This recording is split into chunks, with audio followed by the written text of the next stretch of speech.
What's up? What's up? What's up? It's your man, Coach Block. Hey, I got the wrong thing on here because I'm used to doing this with my sister for the radio station. This is actually, bang, first and goal. So, how's everybody doing?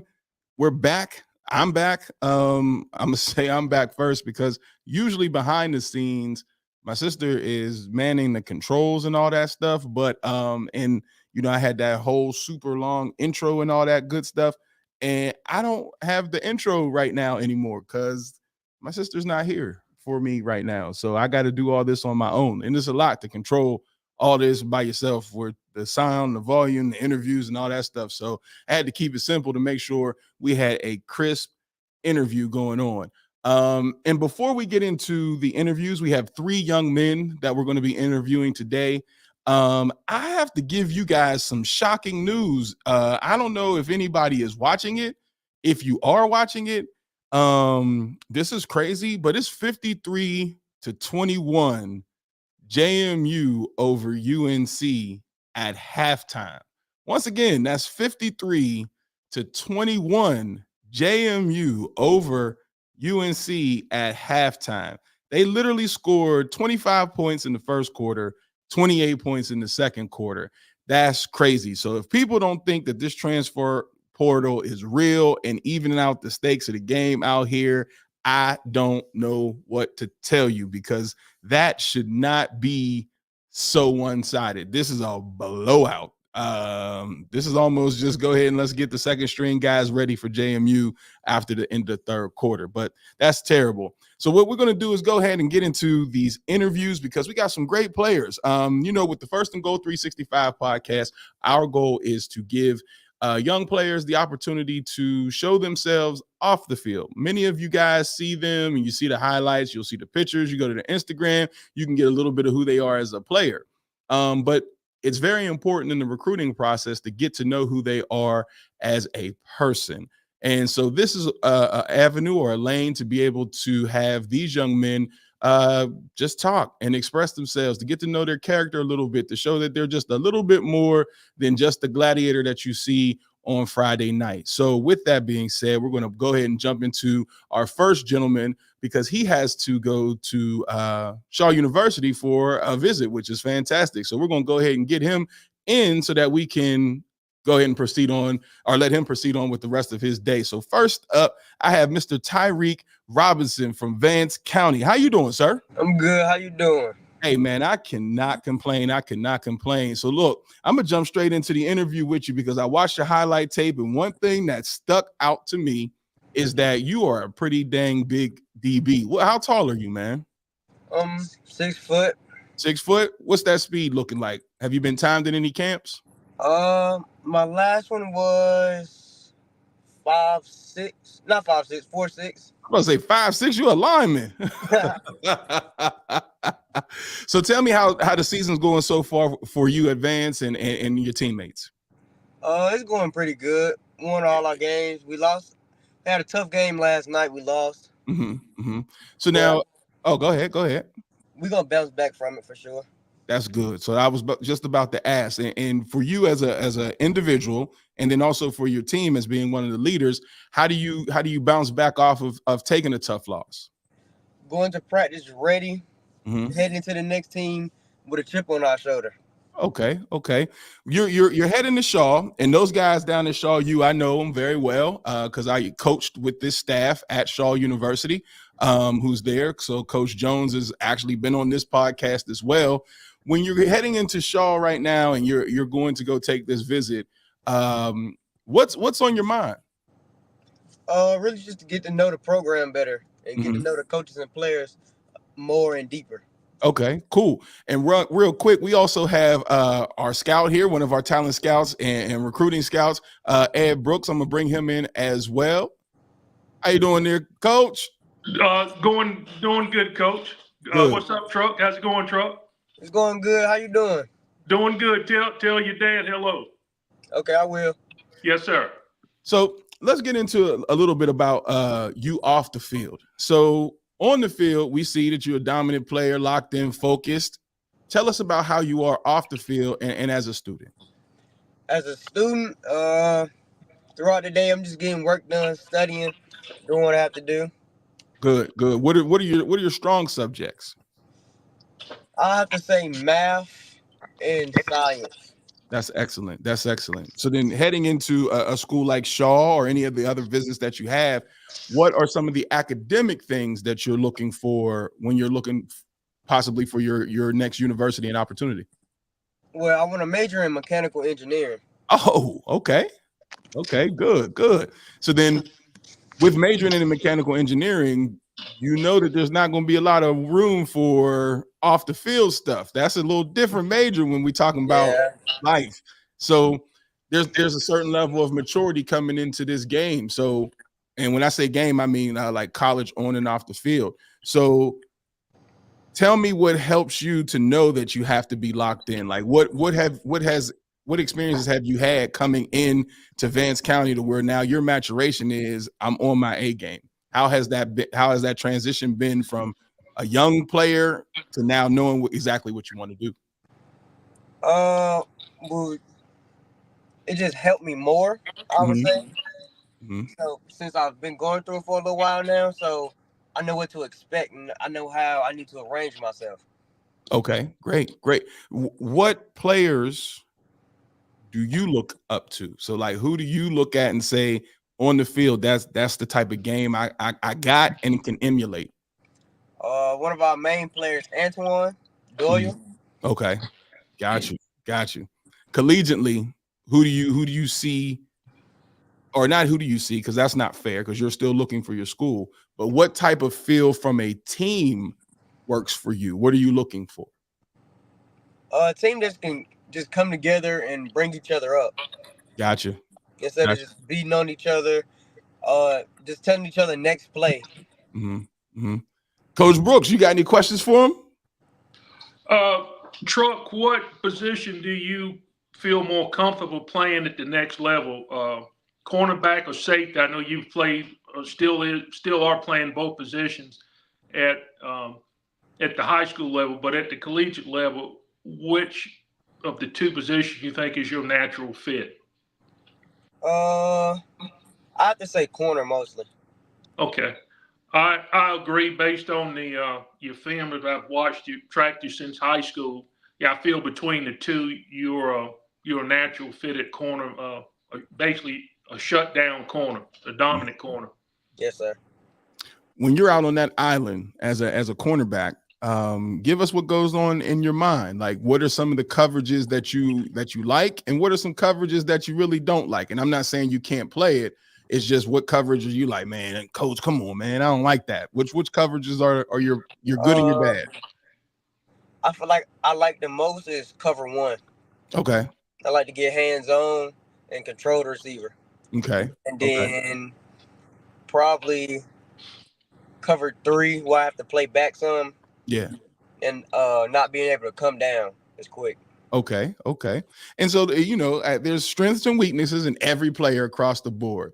So coming into college and getting an opportunity to kind of watch college ball right now and see what's going on, what are some things that you know going into college? Like, I got to work on this. This is something that I know to be that elite athlete. I got to do this. Uh, Mostly keeping my eyes where they need to be and not keep peeking at the quarterback. Okay. I was trying to cheat so you can get that pick six. Yes, sir.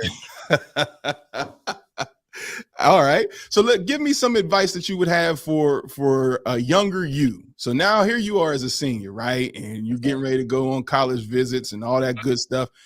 What would you tell the eighth grader about to become a ninth grader? What advice would you give them? Just to keep working, keep putting that work, and do your schoolwork. Keep your grades up Okay. because high You work school is at way different than middle school. Got you. Okay. What is your current GPA? Right now I'm sitting at a 3.5. Say that again for the people who didn't hear you. That was a great one. Absolutely. 3.5. 3.5. That's all. That's strong. That is definitely strong. What other schools besides Shaw are you looking at and are looking at you? Right now I'm looking at UNC Charlotte. I Okay. went up there. I like their Good. program a lot. Okay. Cool. Coach, you got some more? Yeah, Truck. That's good that you have a high GPA, because with that GPA, you qualify for all of the divisions as a prospect. And I know so many times we've had prospects, the grades will be a stumbling block, but in this case, you have that's not a stumbling block for you. And I'm great to hear that, and just keep up the good work in the classroom as well as on the field, because so far you've started off with a strong season. So just keep it up on both ends. Yes, sir. And we will do everything we can in our power to hopefully get you some offers soon. Thank you. Yes, sir. You Yes, are. sir. Yes, sir. We're going to work on that. I looked at your film and I feel the same way. Like I said, I Right. love your size. I love where you sit.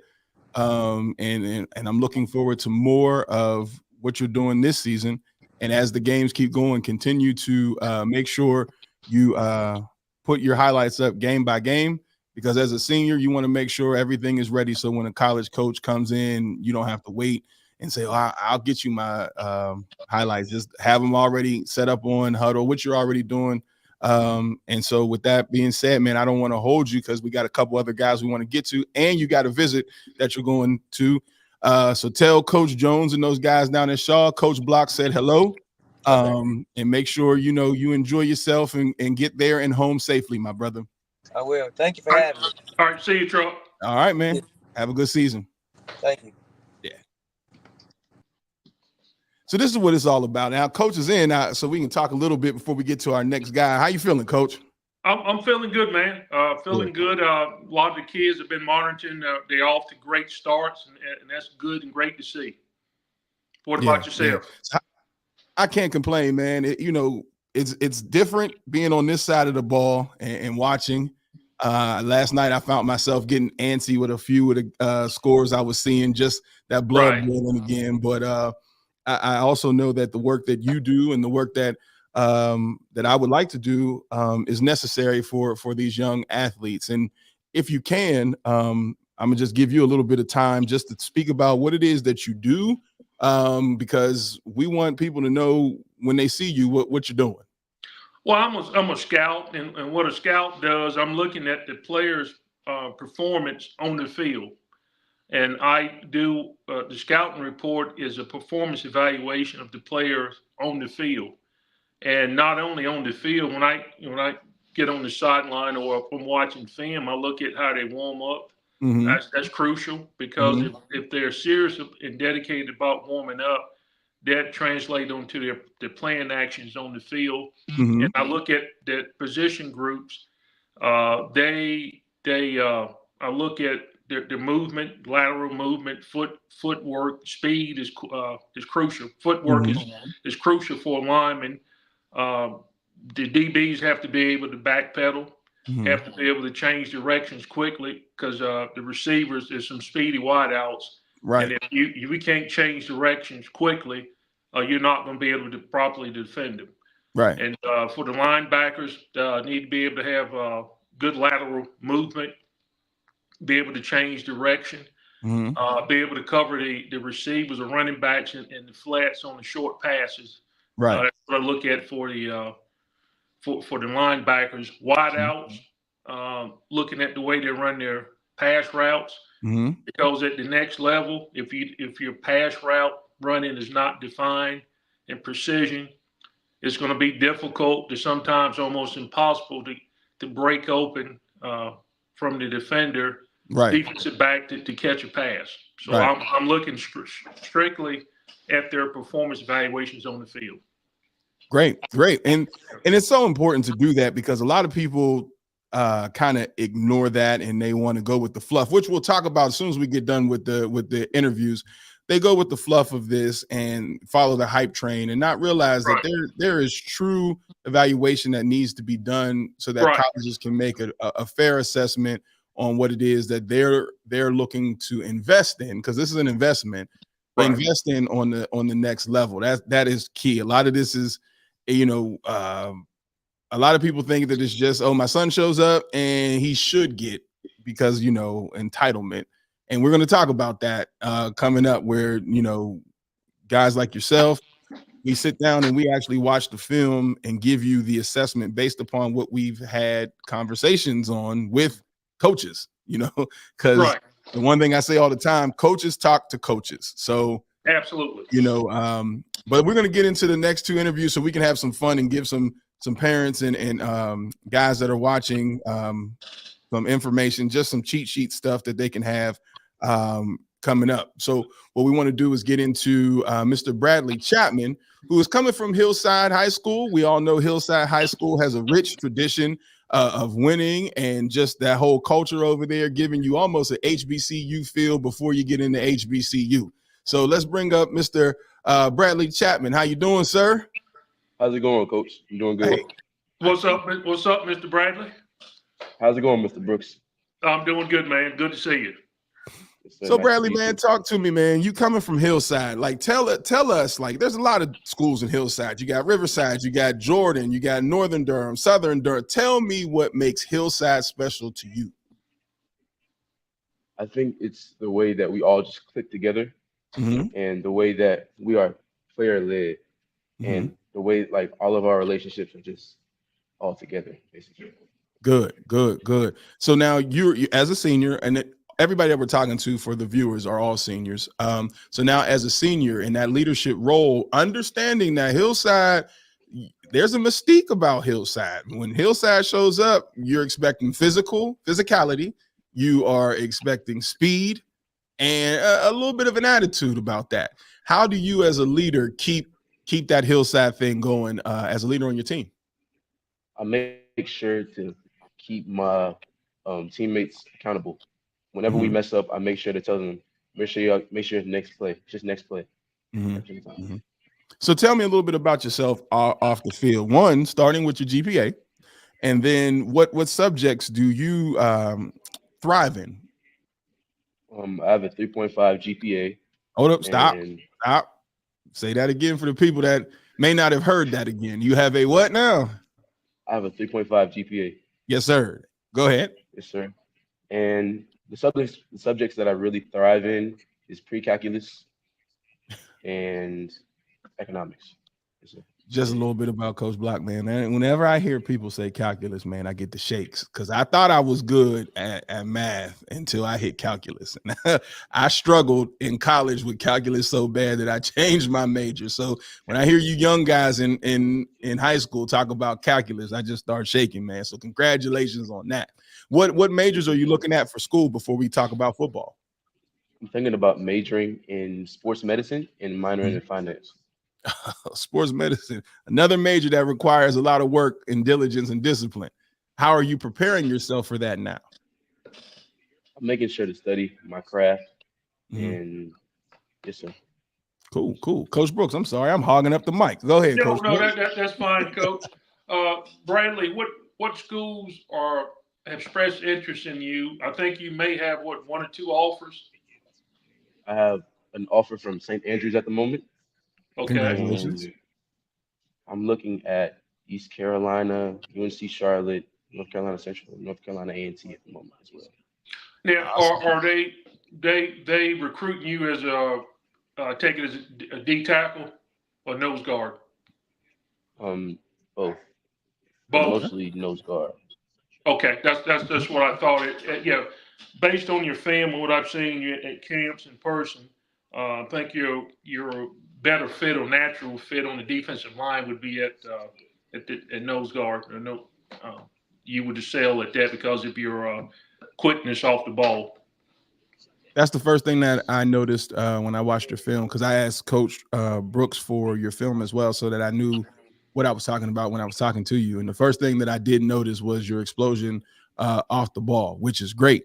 And now, 1 second, because we got a comment that popped up. Do you know somebody by the name of Miss Barrett? Miss Barrett? Oh, that's my mother.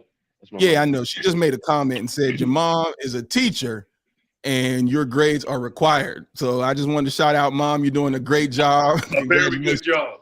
A very good job on this young man. So right. I just want to embarrass you a little bit more. Don't worry about it. Thanks, Mom. But so let's talk ball. Let's talk about your approach to the game.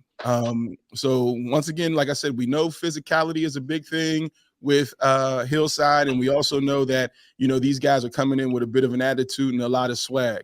How do you stay centered when you know that coming in, that's the expectation? You get what I'm saying? You guys have a standard. So how do you stay centered in that standard and meet and exceed the expectation? I don't let outside distractions distract me. And as soon as I got here from my old school, they went ahead and let me know the standard right away, and that I had to go ahead and follow it. And ever since then, I've been following the H standard. Yes, sir.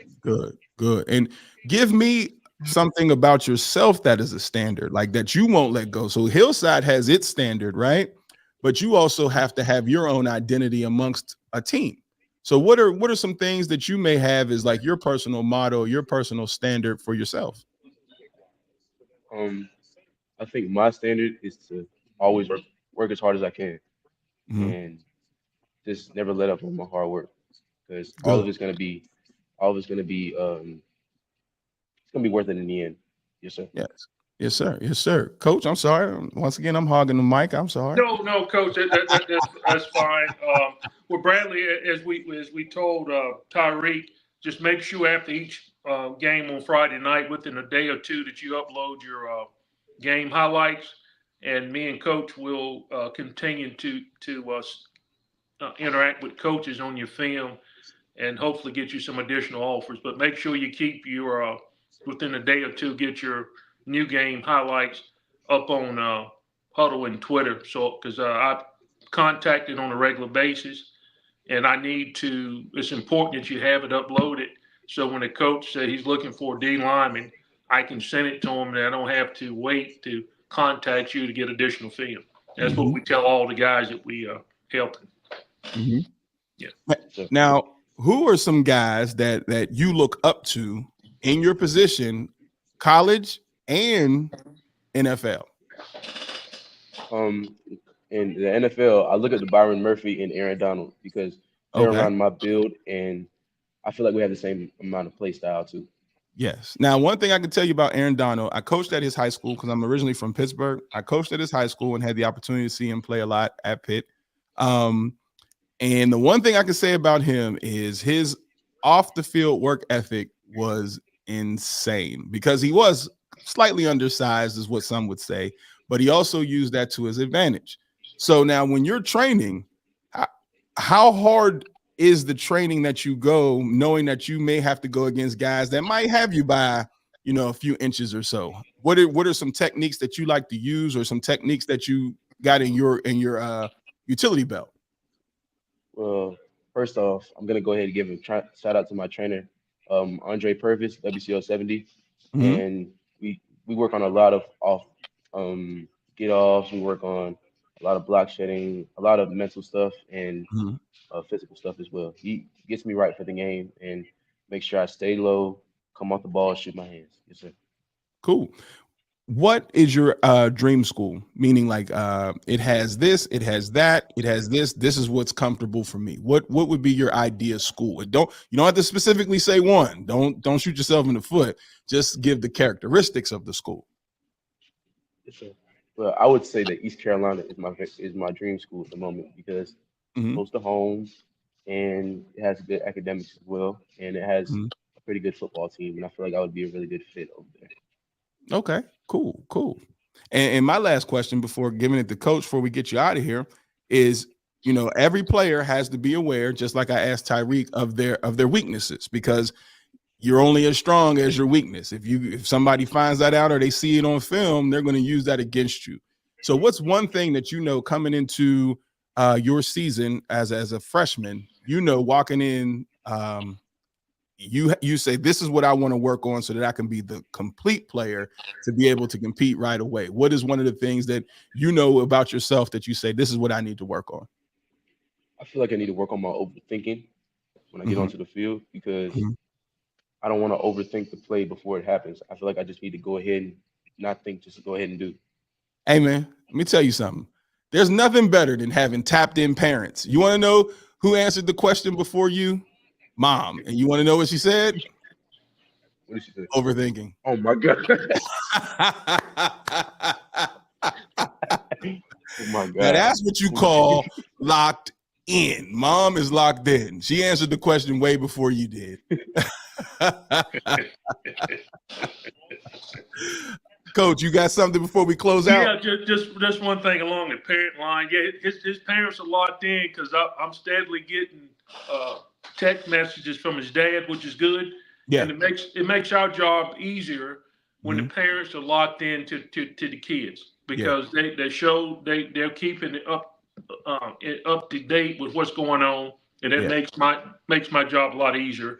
So I say, Bradley, you're off to a good start. Keep up the strong push on the field as well as in the classroom.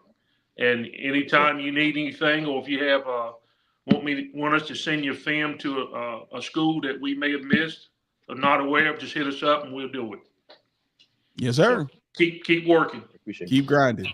And finish the season hard, man, and keep up with that Hillside mystique and swag, man. I got to get out there, man. And I heard y'all got some bomb fish sandwiches out in the audience, so I don't know. I got to go see what's going on out in Hillside, man. But thank you for your time. I don't want to hold you, man. Enjoy the rest of your weekend and get to work on Monday, man. Yes, sir. Y'all have a blessed day. Oh, you too. Later. Mom was locked in, wasn't she, Coach? Absolutely. Yes, sir. That's great. I ain't mad at it. So the next gentleman we got coming up is a guy that I actually coached against last year, and he's a dog, and I'm just going to bring him right on. Mr. Brandon Pittman, how you doing, sir? I'm doing good, Coach. How are you? I'm doing well. Brandon Pittman is coming in from Sanderson High School. Since I've been in North Carolina as a high school coach, I've had to coach against Sanderson every year. And they always produce some good linemen, some solid linemen that go on and play college ball and beyond. So you are in an elite fraternity, sir. Yes, sir. So now let me ask you, because the one thing is you do football, but you're a dual sport athlete. What else do you do well that some people may not know? Oh, I do wrestling and I do lacrosse. And I did a little bit of track. I did shot put. Okay.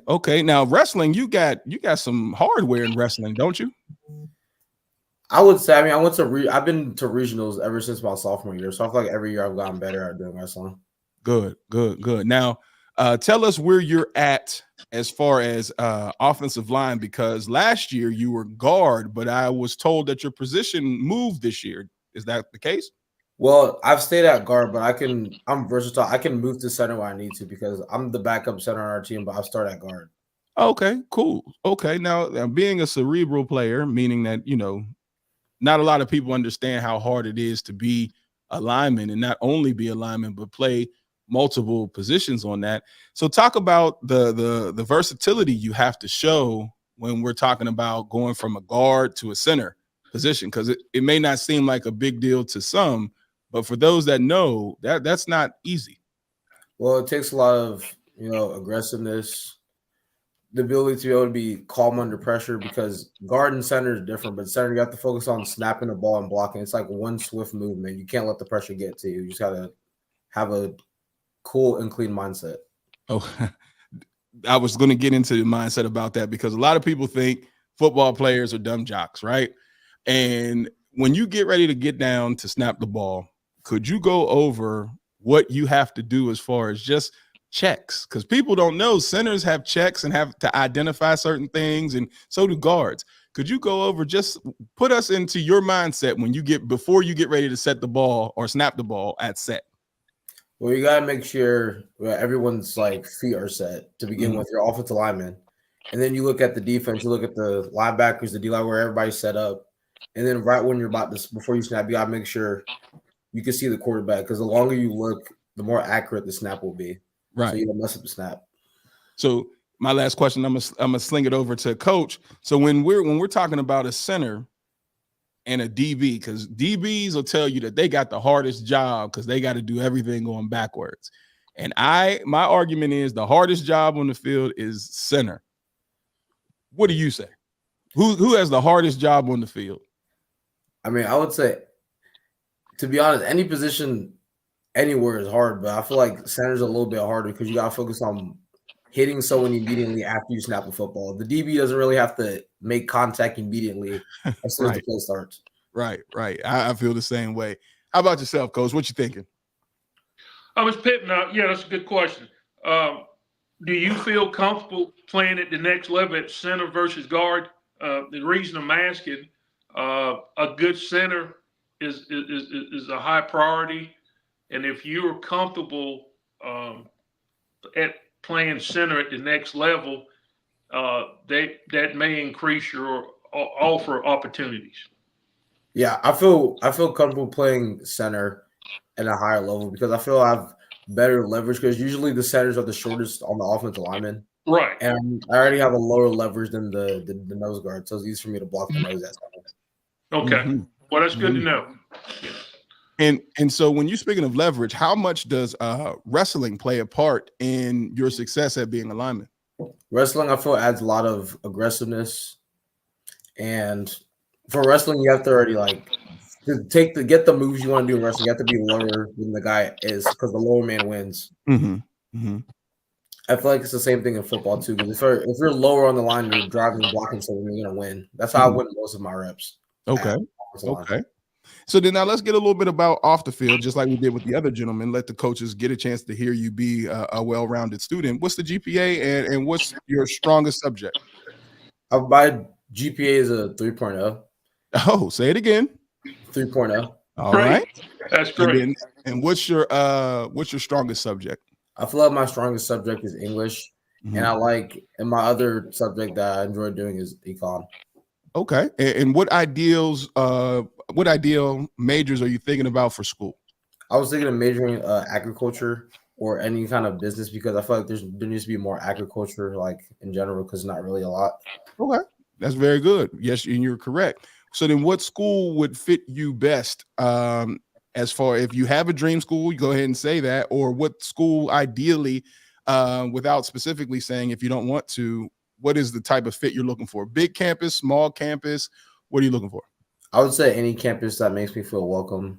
Okay. And that has the major I want to, the thing I want to major in. Okay. Okay. Coach, throwing it to you. Well, this was a great afternoon. We had 3 prospects with high-level GPAs. Yes, sir. Which will make them more recruitable. Mm-hmm. And the one thing, and I know, a lot of people may not agree, but Coach and I can both tell you the first thing off the board when coaches are recruiting are linemen, because you can't find a lot of them that can play on the next level. And I think we gave 2 today that definitely can play on the next level. Before we let you out of here, Pitt, what are some of the things that you're looking for in college as far as a team? So you told us a little bit about school. What's the ideal team that you say this would be a good fit for me? I'm just looking for a team that's good at motivating others and not talking bad about people and bringing like a cancer to the team. Mm-hmm. And just even if that's like a hard loss, I just want to make sure everyone just builds up on each other and forgets about it and moves on to the next week. Yes, yeah. And you guys right now, what's your record currently right now?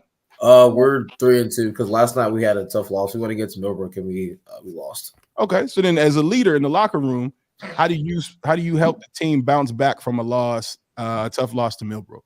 I just tell everyone you can't lean on the past. You just gotta watch film and make corrections and move on to the next week. Because if you think about the stuff in the past, it's not gonna improve on what you have to do next week. And you had a brother that played as well. So before I let you go, what did you do to separate yourself from being considered like little Pitt? Like, you know what I mean? Like, so what did you do to separate yourself from your brother and create your own identity? Well, I feel like us playing 2 different positions helped me become a different person than my brother, and we had different mindsets when playing football. Cool. All right, man. Well, I appreciate your time, man, and I'm going to keep watching. And as you know, and as your dad know, anything that we can do, I'm just an inbox or a text message away. Hit us up, and we're going to keep trying to do what we need to do to make sure we can help you fulfill your dream. All right, Coach. Thank you. All right, no problem. You too, brother. You too. See you, man. See you. So, Coach, like you said, the one thing that we had today, which was great, is guys that got grades. Absolutely. If you don't have grades, there's no reason for us to even really continue the conversation past your grades, because with the SAT and the ACT not weighing in as much in recruiting anymore, not saying that certain schools may not require it, but NCAA doesn't. The GPA is all you got to stand on. And absolutely. And if you don't have you're absolutely correct. They don't have the GPA, then there's nothing we can do for them. If until they get their GPA up where's the message was as a student. So kids like that, we just tell them, they need to get some academic help to bring the GPA up before we can begin to make them help them be recruitable. Yes, absolutely. And so with being recruitable, what I want to talk about with you, Coach, because I got a couple topics that we can talk about before we just close the show down. I got about 3 of them. Okay. But the first one that I think you and I need to talk about just to help the parents, and I know this might ruffle a little bit of feathers out here, but we have to be honest with you so you know how to assess your child's future. Right. That's what the ultimate goal here is being able to be informed enough to make a decision with your child on what the next level is. So then what we're going to talk about here is committable and non-committable offers. Because when I say that, a lot of times I get a lot of flack, Coach, from people saying I'm hating, and it's not that I'm hating. And I think I took some time to go over what non-committable offers are. And then I got 4 little categories of why coaches may do that. And then we can just go ahead and dive in and break those down together.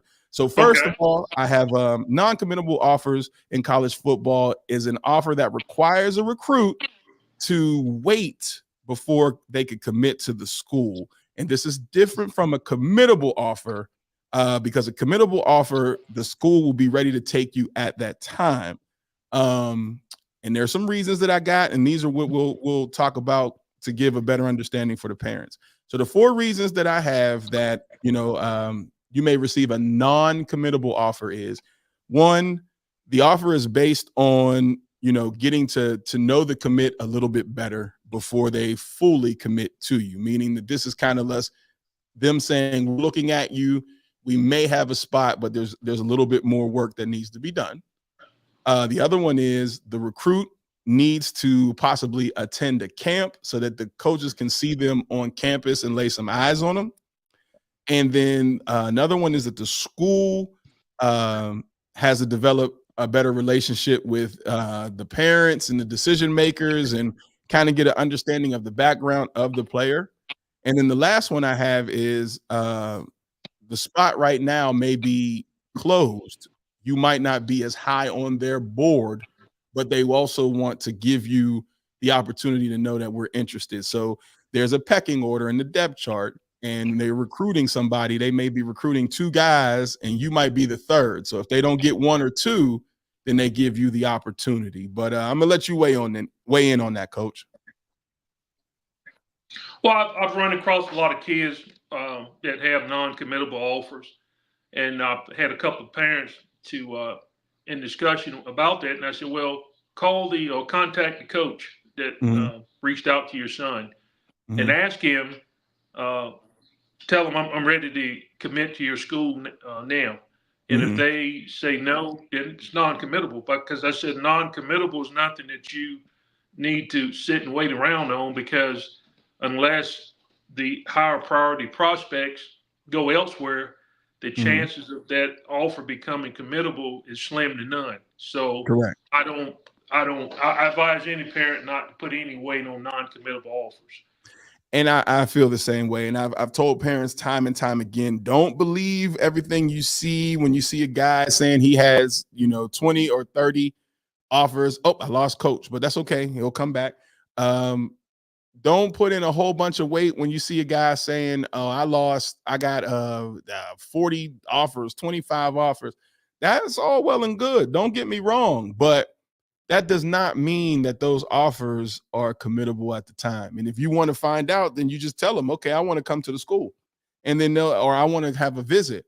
And then 9 times out of 10, that'll let you know they'll get into, hey, well, let's hold off, and or they'll go cold.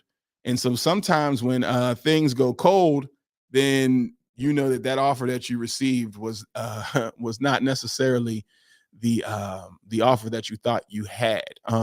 Another reason why coaches give non-committable offers is just to put their name in the hat, just so they can ruin it for another coach. So, for example, let's say you have UNC and NC State in the same recruiting pool because they both committed to you. Well, UNC might have gave you the offer because they don't want to see you go to NC State. So then now they just have you playing the game. This because that's also what it is. It's a game. And you have to do what's best for you in understanding that some of these offers that go out, do I match what they're looking for? And what I mean by that is there are students who are currently on the let me text coach while we're talking, tell them come back in. There are coaches on the roster still. Hold on one second. Let's see. Coach is texting me. This is live, so it's not pre-recorded. Okay. Tap back in. Hold on, coach. Tap back in. Hold on. Hold on. Click back in. There we go.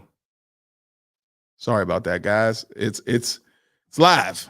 So here's what I mean by figure it out where you at or find out where you stand. You can figure out how to get an idea of whether or not you fit with a team simply by starting a Google search. And what I like to tell players is, do you fit the players who are currently on the roster? So if you look at the roster and you're a running back and you notice that they have running backs there, but I'm not the same height and I'm not the same speed of the crew that you have there, then now I got to wonder, is this offer legit?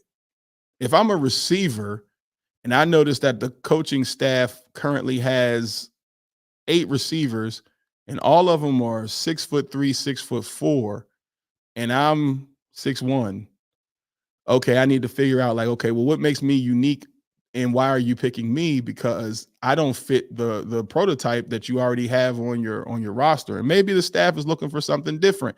You need to know the identity of the coaches that are recruiting you. Some coaches have preferences. For example, I prefer bigger backs. You will not see me recruit a guy 5'7", 5'8". For what? Not going to do that. So if you see me on a coaching staff, you're going to know his backs are 5'10", 5'11", 6 foot backs. Well, then that also means if you see me commit or send an offer to a guy and he's not that, either he sticks out on film doing something really, really special, or it's not a committable offer. It's just a guy that I think might fit our team somewhere else on the roster, and we just want to get him in for a look. You have to pay attention to that. That is not something that I can say you should put a whole bunch of weight into until it's time to truly make the decision to sign. I've seen players get ready to sign their national letter of intent, and then the information never get faxed over. That has happened. I've actually seen that as a fact. So, you want to be careful with that as well. And I'm trying to see if coach can get back in. Want to see if the link is working for him. Hold on. Is the link working for you, coach? Get on back in now. Is the link working? We want coach to get back on in. All right. The next subject that I kind of have, because I don't want to hold anybody too long because a lot of college football is going on today, is and I wanted to show you what I mean about the example with just searching and doing a quick search online. So if I'm a running back right now, and let me share my screen here. All right, hold on 1 second.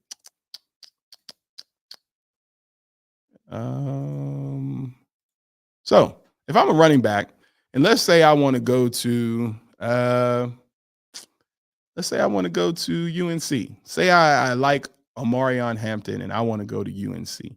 So the first thing I'm going to do is I'm going to go to Google and I am going to go look at UNC's roster. So this is how I would do it if I'm in your shoes. And this is more so for the players, not so, I mean, parents, you can do it too, but this is for the players.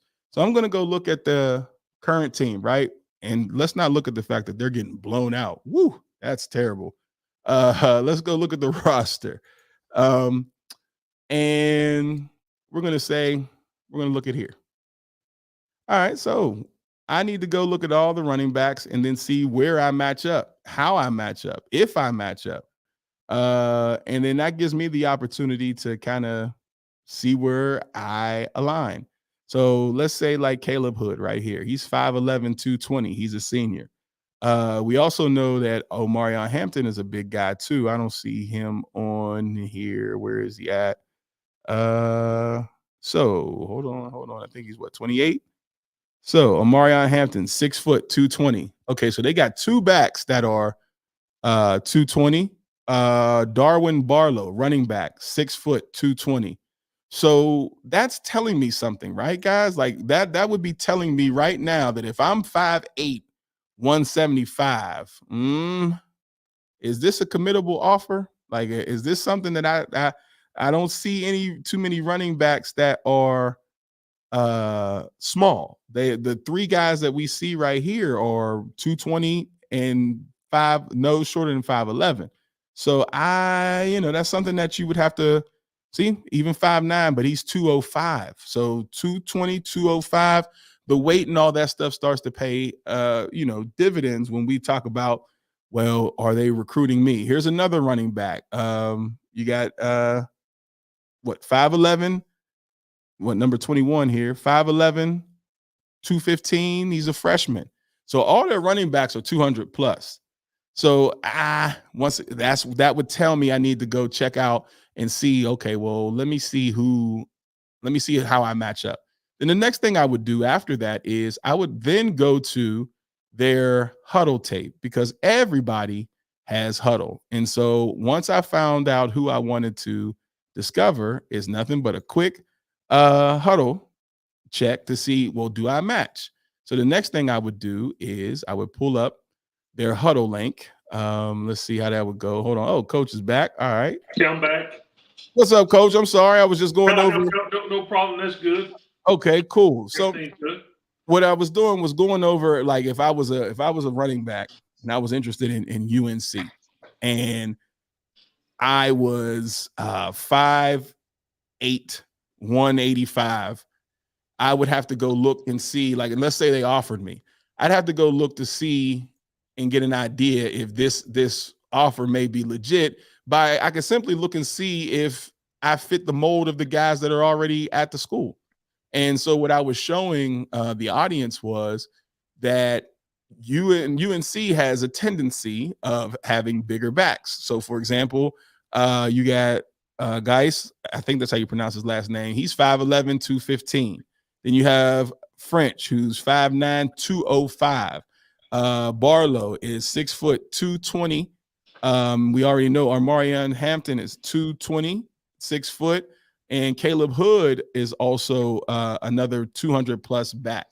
So if I'm 185 and I got an offer from UNC, I might need to look in to see if that's really a committable offer, or see what they liked about me, because I don't fit their protocol or prototype at running back. So, you let me know about some tricks that player might be able to do or find out that can let them know if this offer is even committable. Well, you brought up a good point, and that's what I tell kids, whatever position they're playing, and if they get an offer from school, to look at the roster and look at the players that play their position, their height and weight. And that prime example with UNC at the running back, they have a history of utilizing big running backs. So if you prospect you 185 and you get an offer, the chances are slim to none that you would go there as a running back, because you don't fit their mold. Correct. And if they take you, you're not going to get on the field at running back. So I would say that's not really a solid offer. Would look to schools that have running backs that they're in my weight range, height and weight range, which I would foresee as a committable offer. But 185 and 200 is the standard. that to me, that's not based on my years of experience, that's not a committable offer for running Correct. backs. Yeah. Correct. And so that's where and parents who are watching, that's why when you guys ask me things like, well, he has this many offers, and then I start asking the schools, and then I look at your son and I say, well, you need to check on that. It's because just like Coach said, you get familiar with coaches, you get familiar with how they recruit, you get familiar of who they recruit, and then you can clearly see like, well, I don't know about that. There may be a reason why, like Coach said, they may have brought you in, and the first thing that they may say is, he's not a running back, but he might fit our outside linebacker. And so then now you may have to look to play a second position. Absolutely. Yes. And if that's not your thing, once again, that lets you know, well, this school isn't for me, which gives you the ability to have a little bit more control in your recruiting process versus just sitting on the wall and waiting to get picked. I think that's where a lot of high school students go wrong, and why also the transfer portal ends up being as big as it is, because you pick wrong, or you pick based upon wrong factors going in. One thing I wanted to talk to you about, Coach, and get your opinion on, because I know it is a topic that a lot of people are having debates about, which now the FBS has gone to 105 scholarships. And do you feel that those opportunities that are coming are for more transfer portal students, or was this a way for the NCAA to try to help out more high school students? Well, I think right now in the current college environment, I think those additional 20 plus scholarships at the D1 level is going to lean towards the transfer guys, because the demand and pressure to win now at the D1 level has increased. So most schools are going to give those offers to kids that can come in immediately and play and help the program, versus bringing in the high school seniors, unless they're, highly rated, highly regarded, that can play year one. So I'd say 5 years ago, if the NCAA had passed that, it would benefit bringing in more high school kids. But now I'd say that will bring in more transfer guys and give the high school guys a lesser opportunity. And so now, with you saying that last sentence, giving the high school guys a lesser opportunity, what advice are you giving the high school seniors now who kind of are aware of, I'm that guy, that tweener, that now a school may take a shot on me, but then why take a shot if I can go into that portal and find somebody already ready? So what are you saying now to these guys that were in that gray area, who may have been who could develop into a solid D1 player, but now those schools are kind of shying away, and then now majority of the opportunity are coming at D2. What do you say to those kids? Well, I tell the kids to be open-minded, and because of the transfer portal, you may not get an opportunity at the D1, and the D2 is no lesser, because I look at it like this. I tell the kids, whether you go D2 or D1, your college education is paid for, and you have the opportunity to earn your 4-year degree. So don't close the door on D2 and just say, I only want D1, because you have to keep an open mind and have to be realistic. And don't turn down good D2 offers, because there are several players from D2 schools that have played on Sundays. Yeah, so, absolutely. And so if a prospect, go ahead. I'm sorry. If a prospect keeps an open mind that I'm willing to play anywhere, given the opportunity, I can promote him to more schools. Absolutely. Yeah. And to understand, just so you guys know, FBS, they have 105 scholarships. FCS has like 60. They have 65, not like they have 65. Division II has 36 full or partial scholarships. And so what that means is, because a lot of people get this mixed up when they say, oh, I only got a partial. Well, schools will, the reason why Coach and I are both high on academics is because schools want to see how much academic money you qualify for as well. When you get into D2 programs, they can split a scholarship up. And for somebody who may have great grades and they have the ability to play, they can create a package for you, not only for you to be able to have your schooling paid for, but when it's all said and done, you'll actually end up with a refund check. But that's one thing of understanding the business of, I got to make sure my academics are intact so that I can receive that extra money that's out there for me. Because as Coach was saying, the opportunity to play ball, once you're on the field and you can play, it's on you from that point, what's on your film. But don't shoot yourself in the foot by even being able to receive opportunity because your academics aren't settled. Because if you get a D3 scholarship, or not scholarship, but a D3 offer, there is no scholarship there. And it's all predicated on what your academic is going to be and what you qualify for from the state as far as your FAFSA. So these are things that you need to take in consideration, because now that the transfer portal, my quote used to be, and then I'm gonna let Coach chime in on this. My quote used to be, only 3% of student athletes make it because there's 1 million. Oh, we lost Coach. There is I used to say there's 3% of student athletes that make it into college, and there's 1 million every Friday night that are playing. And if you go to the NCAA website, that stat has changed for high school students. It says that there's less than 1%, because now there's roughly 1.5 million high school players that are playing every Friday night. So that lets you know what you're up against. And when you shut the door on other opportunities, you just shrink that down further and those numbers down further and further and further. So you definitely want to keep all options open and focus more on what your academic goal is than just your athletics. Academics is going to take you a lot further and create more doors that you can open up.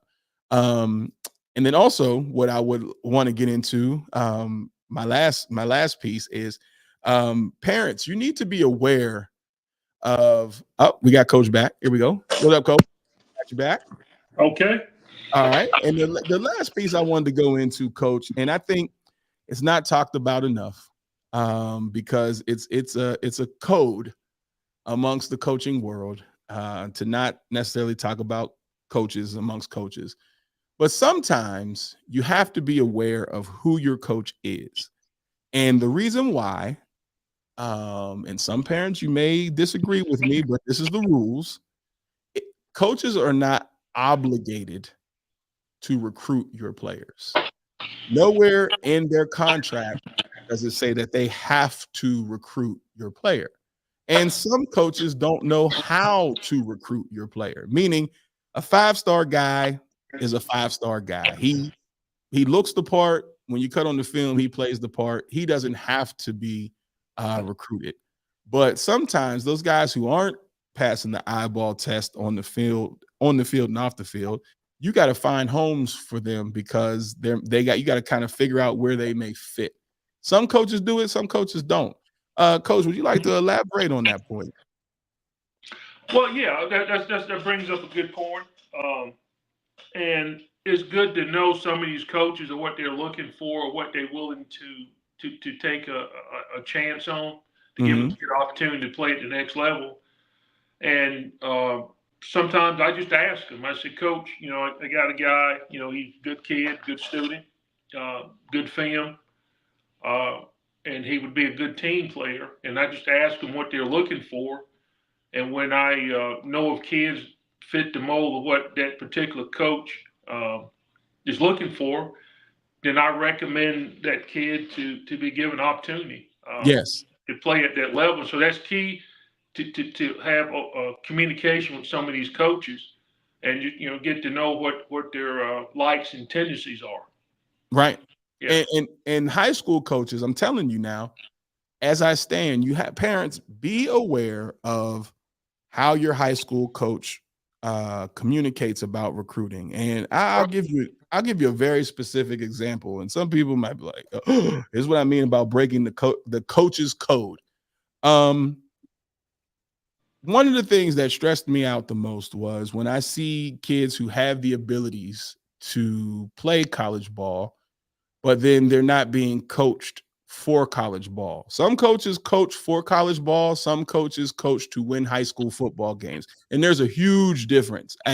And when I say there's a huge difference, you can tell by the preparation, meaning we teach how to watch film, or we teach players when coach was talking about, hey, we need to know about our steps and how we're moving. And, you need to know about leverage. And when you're teaching those things and you're drilling it every single day, well, we're prepping you for college. When we just go over plays and we glance over the details, we're coaching you for high school football. And so with that being said, I have been a part of a staff that the head coach told college coaches flat out, well, we're not going to have anything for about 2 years. And when you say that, you diminish the value of the kids that are seniors and juniors who are about to give you 110% of their effort. They just need to be coached. Well, once that coach was removed from the situation, now that same team is flourishing this year with a 3-1 record. So you have to be careful on who is coaching your kids, what their philosophy is when they're coaching their kid, and understand the stuff that coach and I are telling you, because parents, you have to have an active role in your child's recruiting.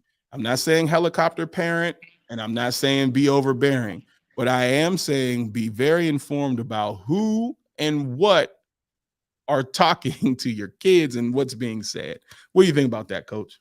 I agree wholeheartedly. I've had that discussion with some parents, and I encourage parents, if they have questions about recruiting for their sons, to hit us up, because if your son's coach or coaching staff don't host a meeting with the parents to talk about recruiting, then my suggestion is that you meet with the coach and have that one-on-one conversation about his philosophy on recruiting.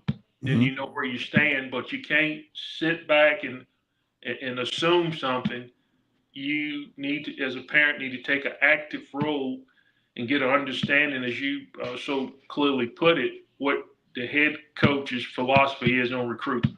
You can't just sit back and wait, because if you wait, your kid may be overlooked.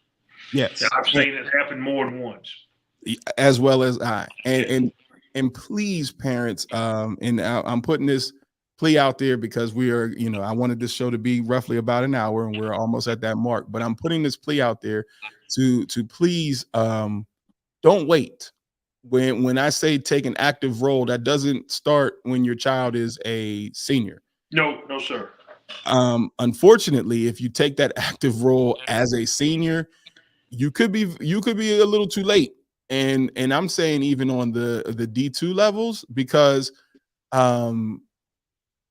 a lot of these schools prepare at least 2 to 3 years ahead of time. They already have a depth chart. And, one day I'm going to actually have put a board up so that you guys can see how it works out, because there's names. And on those names, they put next to them what year these guys graduate. And coaches, even though they may flip-flop, they still, if I go to another school as a coach, that doesn't mean I'm not going to recruit your kid. If I like that kid and I transfer schools, that means he may get an offer from a different school of which I am now coaching.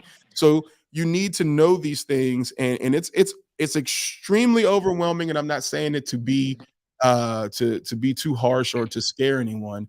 But when you do have resources such as Coach Brooks or as myself, or there's a lot of trainers out here that can give you that information. Please indulge in it as much as you can, and ask as much questions as you possibly can, because this information can be extremely overwhelming. And the most important thing is a lot of this is extremely time sensitive. And then, Coach, I'm gonna let you have your final thoughts about everything, and then we're gonna get to the close. Well, Coach, I enjoyed it. I think this was a great way restart your podcast. And we had 3 very good student athletes on today on your initial podcast, and look forward to many more in the upcoming future. And parents, by all means, reach out to myself or Coach Block. We're more than willing to help you with recruiting, or if you have questions concerning recruiting or scouting, whatever, feel free to ask. We're here to help. And Coach, if you can, just give them your email or best way to contact you. Okay, well, the best way to contact me is you can shoot me an email. And email address is ebrooks5912@outlook.com. Or if you're on Facebook or Twitter, you can send me a direct message. There we go. And for me, everything is Coach Block. So you can reach me at Coach Ken Blocker on everything. And if you can't get me on there, First and Goal 365 on everything. And so Coach Brooks and I will be in talks again, because we're going to do this again, and we're going to find some more players. So if there's anybody that you have out there that you would like us to review their highlights or even give them an interview, please do not hesitate to shoot any of us an email, because we will make sure they're on at the next time. So with that being said, I want everybody to enjoy their weekend. And for all the players out there, please don't compare, compete. It's Coach Block, Coach Brooks. We're out. Peace. Peace.